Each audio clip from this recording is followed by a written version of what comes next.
Hey guys, Dale from Little RV Rentals here. So this brand new Springdale that I've got, that I just picked up this week, I was looking around it and I didn't notice this when I bought it. I think this is so stupid that they have a junction box right out in the elements, right on the hitch. A junction box right here. It's not silicone, it's not even an outdoor box really. And they have these. This is a brand new trailer. And see, they're already corroded. Like, that's crazy. Why would you put it there where water can get on it? Both of them are like that.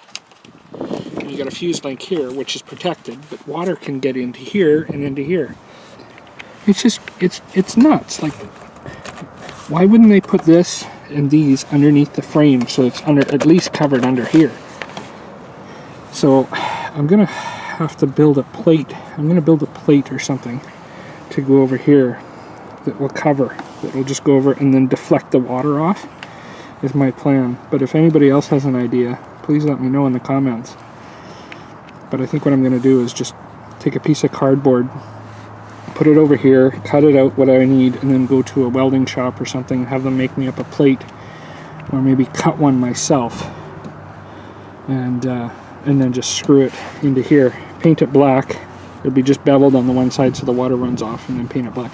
Now, still going to get water up from the underneath side, but at least it's not going to be rained on, because that's right in the elements. It's crazy. I don't know why they would do that. It's so stupid for Springdale to do that.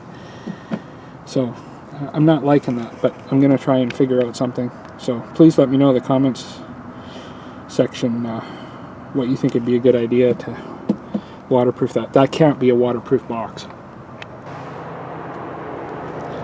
Here's another angle here too of it. There's the battery box. Right in the elements. There it is. Crazy.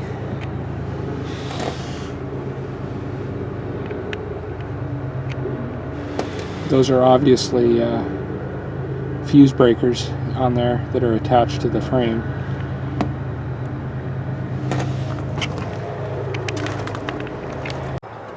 Another thing, brand new trailer. Look at, there's rust in there.